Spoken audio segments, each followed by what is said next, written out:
I was just saying that I'm thinking about getting on TikTok. I know I saw your comments. I mentioned in a previous video, I was like, I'm never getting on TikTok. And people were in the comments like, you should consider getting on TikTok. I know, like, the first place I saw you was at that speaking engagement where you spoke about XYZ. So if you're not doing speaking engagements regularly, I highly recommend it.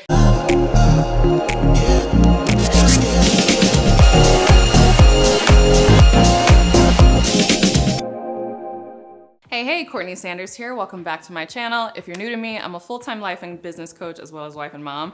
I wear all the hats and do all the things, but I specialize in helping you take your success story and turn it into a 6 or even 7-figure coaching brand.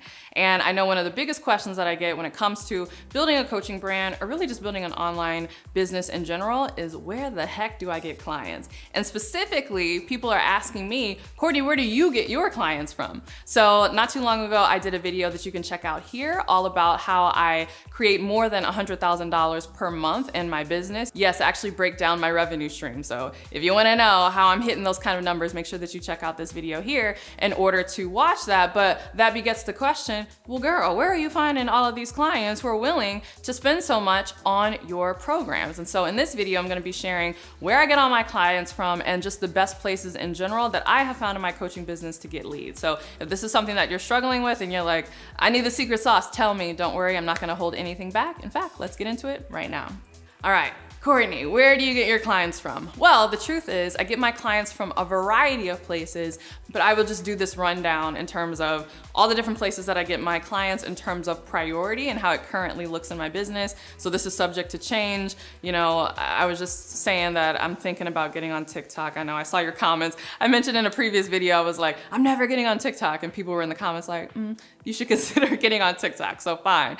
I do have a TikTok profile. There's no content on there yet, but maybe by the time this video comes out, I will have started creating content. So who knows, maybe I'll do a part 2 of this video a year from now and I'll be like, oh, the #1 place I get my clients from is TikTok. But as it stands right now, the #1 place that I am getting my clients from is Instagram. Yes. And I know this may come as a surprise for many people because Instagram is like getting daggers and death threats right now. Like, Instagram, make Instagram again. And we're tired of the algorithm and we don't want to have to do reels. A lot of people are abandoning Instagram because they are very upset that it's no longer a growth tool. And I will readily admit, my growth on Instagram has slowed down. I am not growing nearly as much as I used to on Instagram, but Instagram is still extremely valuable for me because even though it's not a growth tool for me, it is a tool where I nurture my audience. So I actually just talked about this in a previous video that you can check out here, which is all about the best places to be on social media for your business and how to choose the right platform for your business. And so I go over that in detail and I talk about how I use Instagram, but I get a lot of clients from Instagram. In fact, I get a lot of clients who reach out to me on Instagram. That's the crazy thing. I don't even really sell a lot in my feed. I try to give a lot of value in my posts, but I get people who hit me up on the DMs and they're like, I want to join your coaching program. Do you have any spots available for working with you? Like, people literally reach out to me on Instagram. So I would say the majority of my clients for now are coming from Instagram, but that's because I feel like I do a really good job of nurturing my audience on Instagram versus trying to use Instagram as a growth tool.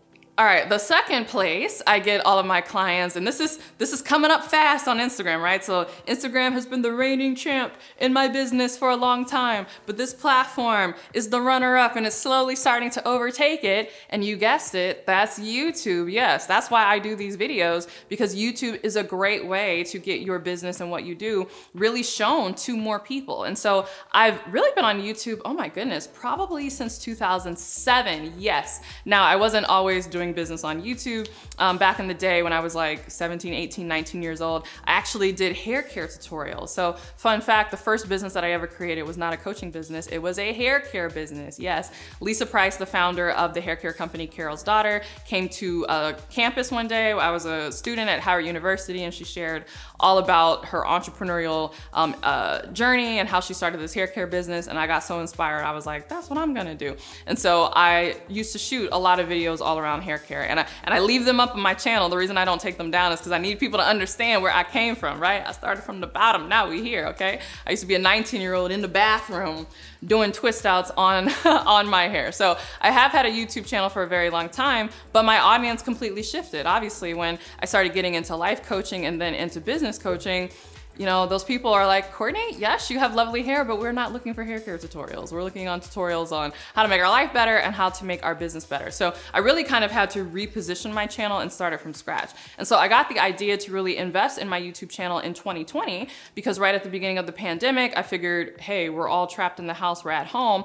I could foresee that people were gonna be online more and that they were gonna be watching more videos. So that's when I started to really invest in my YouTube channel and started creating videos more frequently. So at the time, I started doing more coaching videos about once a week. And as of recently, this year, I'd say over the last 3 months, I've been producing content nearly every day. And it's just really grown my channel. My channel has grown from a few thousand subscribers to as of this recording, we're nearing 40,000 subscribers and people do reach out. So I get people who are clicking the links in my bio and they're applying to my programs. They're getting on phone calls with my enrollment coordinators. And my enrollment coordinators always ask, how did you find out about Courtney? And increasingly they're saying YouTube. Isn't that crazy? So YouTube is a great, great driver of potential clients who are coming into your business. So if you coach in a niche that people are searching for answers on YouTube, I highly recommend you get on YouTube because I'm getting a lot of clients from YouTube and you can be getting clients from here as well.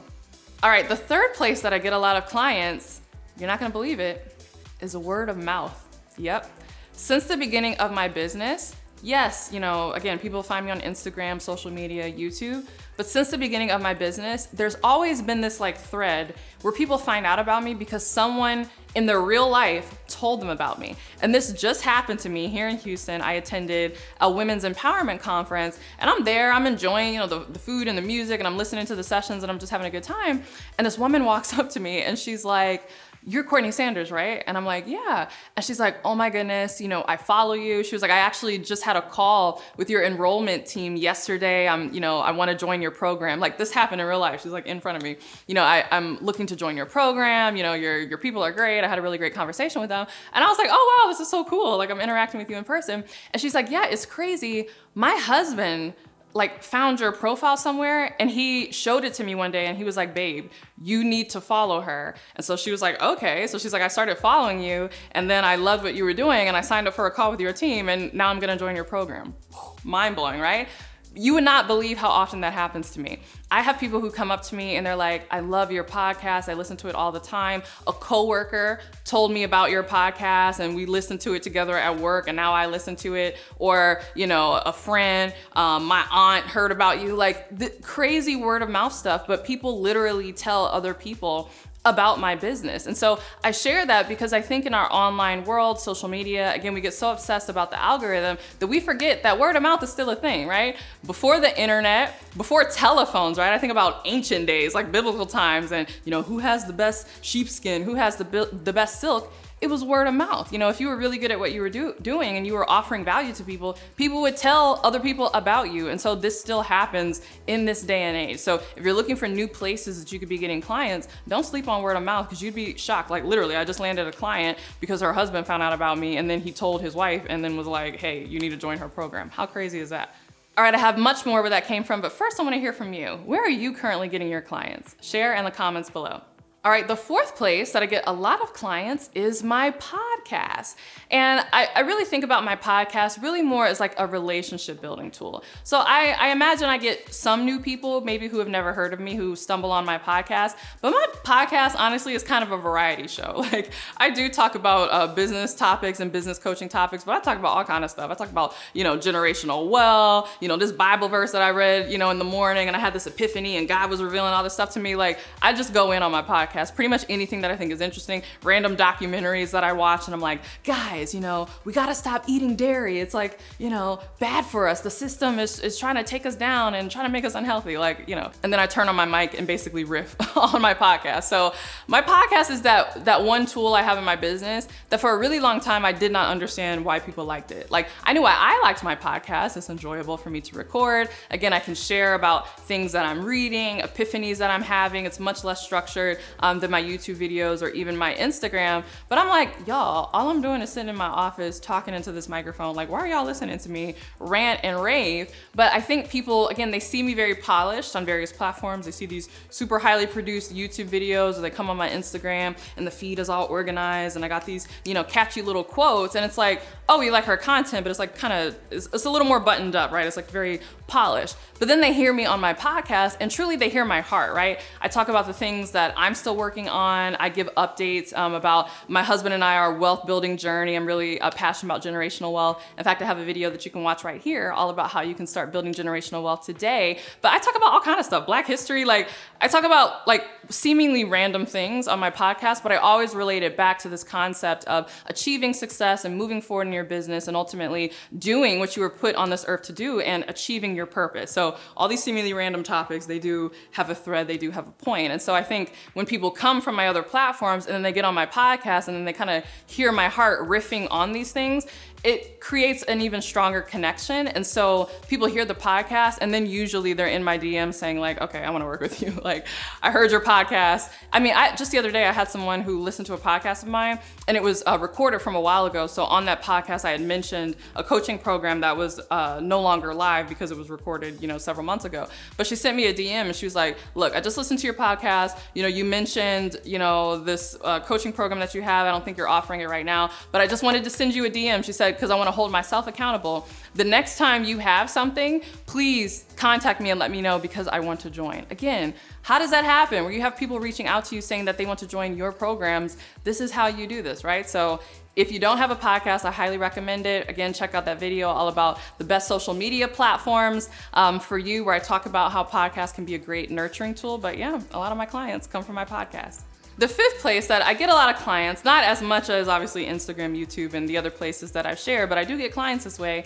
This is through my speaking engagements. So I've slowed down a bit on my speaking engagements, but I'm looking to get back into it. I had a pretty large speaking engagement earlier on this year. When was that? In April. So not too long ago, in April, locally here in Houston. It was a speaking engagement that I did for a large nonprofit. People, they see me, they hear me speak, and they're like, oh, I heard you were speaking at this luncheon that I was at, or this, dinner, and then I checked out your Instagram, or I saw your YouTube channel, and they follow me for a while, and then they reach out and they're like, hey, I want to work with you. And I'm like, oh, great. How did you find out about me? And they're like, the first place I saw you was at that speaking engagement where you spoke about XYZ. So if you're not doing speaking engagements regularly, I highly recommend it. It doesn't even have to be your own platform. In fact, I have not really done my own public event in a really long time. My biggest conference that I did was back in 2017. I was actually pregnant with my son at that conference. It was in New Orleans. It was really fantastic. People keep asking me, Courtney, when are you gonna do another conference? I'm like, y'all, look, I got these kids. Like, we gonna work it out. I wanna do one, but it's gonna be a minute, so hold your horses. But that's not to say that I don't still speak at other places. I actually have, as of this recording, another conference that I'm gonna be speaking at in Atlanta on November 4th and November 5th. So if you're watching this before this goes out, make sure that you check me out there. But yeah, speaking engagements are great. You get access to a new audience who has never heard of you before. Again, they get to hear your heart and kind of see how you are. They check you out, they see all your other social media profiles, and then it could be a few days, a few weeks, or even a few months, but then they're reaching out to you and they want to work with you. All right, I hope you enjoyed this video. If you did, you're gonna love my Client Attraction Masterclass. So it walks you through my entire process for how I attract clients and how I do so consistently. So if you're looking on how you can consistently attract clients in your business, make sure you get access to this masterclass. You can do so by clicking the link below and signing up right now. All right, thanks so much for watching this video. Don't forget to give it a thumbs up and subscribe. And if you can't wait till my next video, make sure that you are following me on my podcast, The Courtney Sanders Show, on both iTunes and Spotify. And if you want even more where that came from, make sure you are following me on Instagram. It's CourtneyLSanders on Instagram. And with that, I'll see you in the next video. Bye.